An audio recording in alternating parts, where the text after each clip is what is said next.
Hello. Saturday afternoon here, sunny Britain.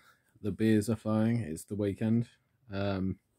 Something I saw this morning. It was from Court TV. Obviously, Court TV are going to be televising the whole case, the whole trial.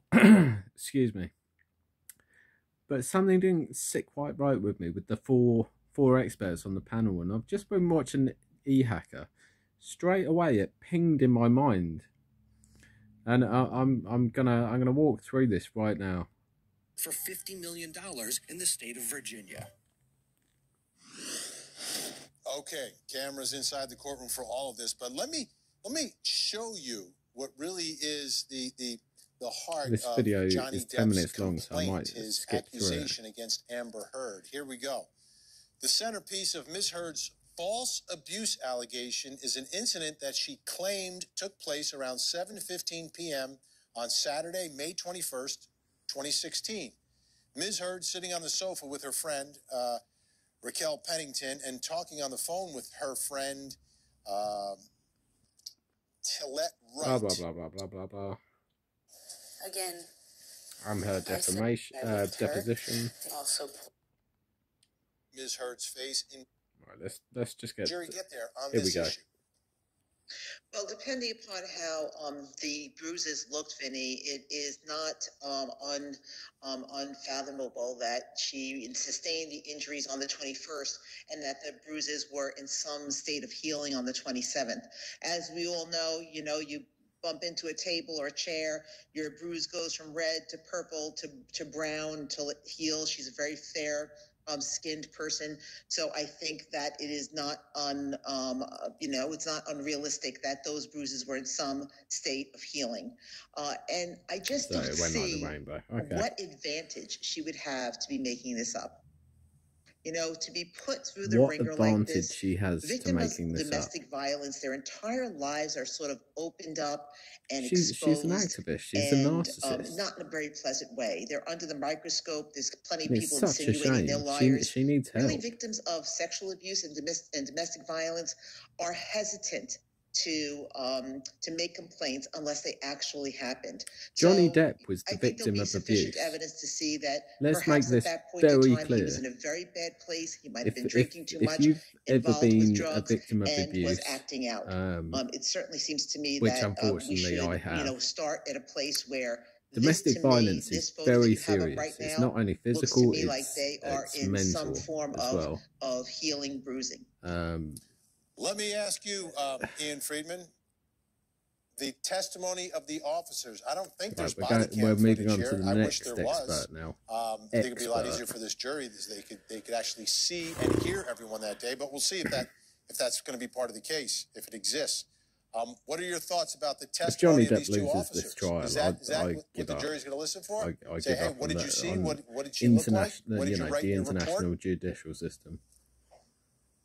Yeah, I think so, because they're looking for independent evidence that's going to corroborate what either one of them said, Johnny Actually, or I don't think Amber. this one was too bad. In answer to your first question, as to what's the jury going to believe here, they may never know exactly what they probably don't occurred even in this care. case. So yes, they're going to look these people for are paid to do a kind of job. the authority and the experience of these X officers. and Y what did they see? And certainly that's blah, going to be blah, factored blah. into how all they have to make do their is come to a ultimate decision in decision. this case.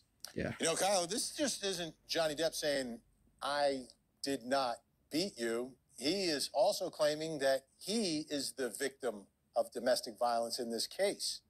So well, she said that she hit him. To me, this is going to be so complicated for the jury. In a text, the law she said that I can't promise that I won't hit you again. What is happening in an extremely this is a clear-cut case. If Johnny Depp loses this, like I love Johnny Depp, experienced actors telling their story. I've watched all of his films, but I'm not like a fanatic. Is that it's a he said, Amber she Heard said type deal, and hold on, let me pause this. Amber Heard. I was just watching E-Hacker, and they were saying, Aquaman is terrible and stuff like that. I really enjoyed Aquaman. I'm in the middle of fairness, right? So Johnny Depp has had great films, and you know, we've had much longer to assess his character. He doesn't seem like someone who's wild or unfair. And to me, he seems like he really cared about her. But for Amber Heard, like, she probably cared about him in some respects, but narcissists, they don't have the ability to care about someone more than they care about themselves. It's very sad. It's very sad. Let's see the this. Officers who have to make the final decision as to who they may take to jail or who they may believe. What I think would be the most telling evidence would be anything that was compiled back in 2016, closer to the date of the event. So we're looking at her depositions, which I think were months after the actual incident happened. But what I would like to see is the actual petition that she filed for an injunction. I know that judges don't just grant temporary injunctions for nothing. There has to be some merit in your allegations. A lot of times pictures may be attached or specifics to the incident that leads a judge to believe that there was some actual violence that occurred.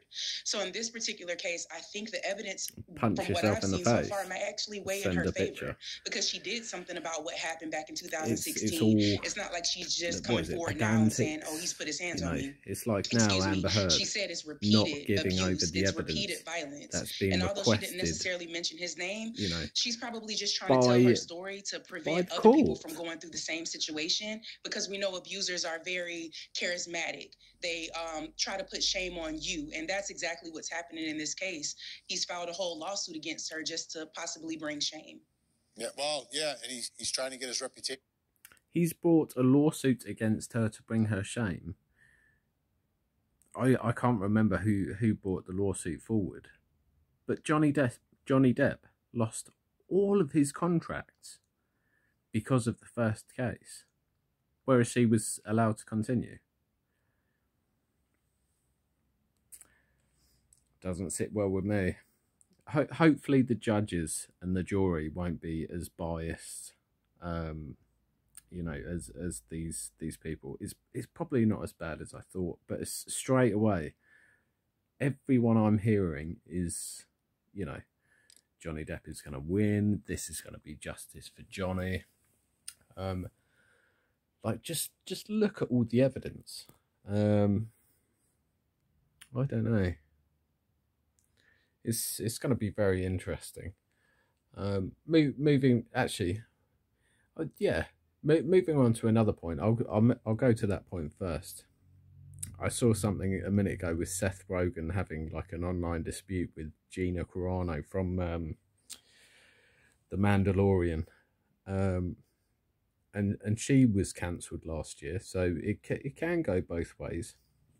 And I thought she was fantastic in The Mandalorian. She said something, and she was affiliated with Disney, and obviously Disney are owned by people that have lots of money, and she was cancelled straight away.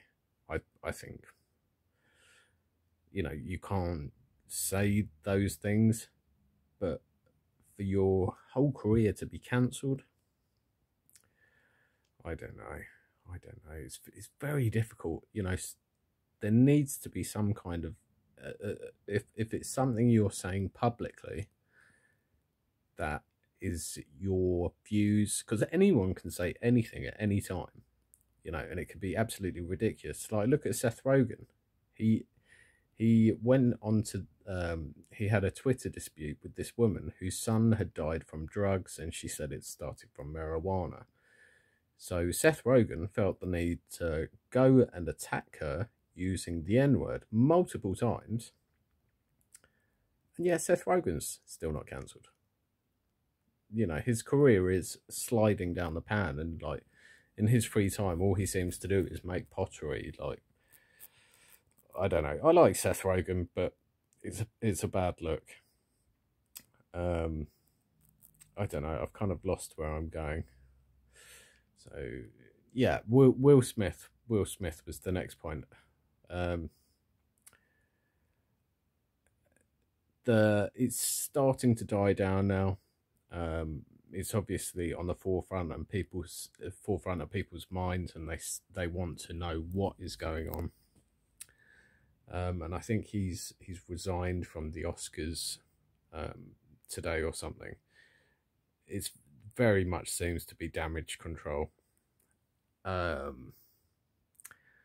other day I said immediately, you know, he should be cancelled, and I was pretty outraged.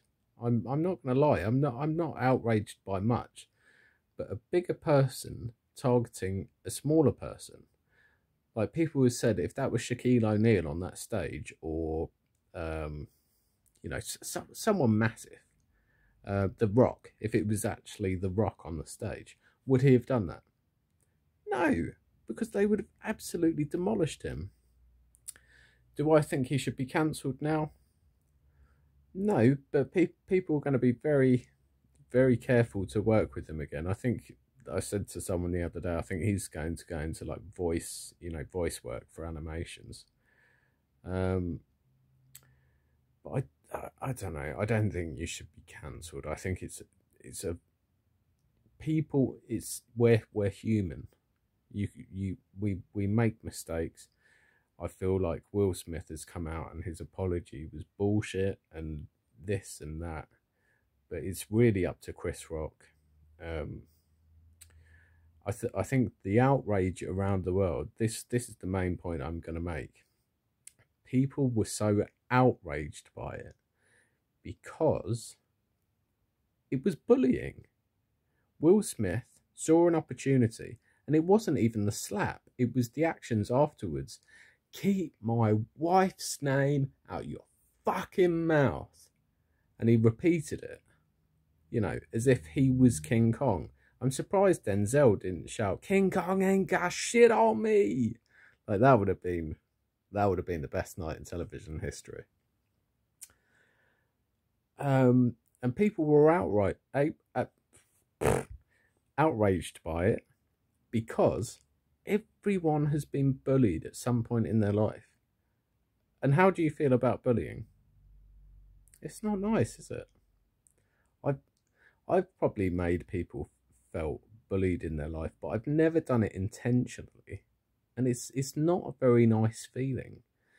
So everyone can kind of relate with that. That's why everyone jumped on the bandwagon. Like, you know, they'll need to change the name of the show to Everyone Loves Chris now.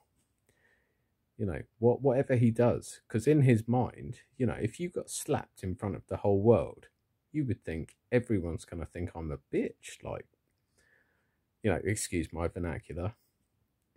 But no, it's... in the current climate of the world, it's a very small thing, but for Chris Rock, it was yeah, it was rather shocking and rather outrageous, and I think the whole world stands by him, and you know, from the majority of what I'm seeing, everyone is standing by Johnny Depp as well. Because we know what character he has. We know his character. He's a very calm, kind, considerate, peaceful human being. I don't know. That's just my thoughts and my views off the top of my head. I've had a few gins this afternoon, so I'm feeling quite good right now.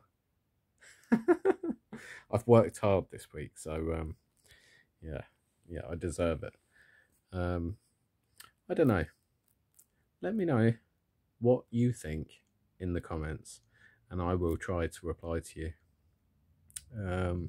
Yeah, let's go. I'm out.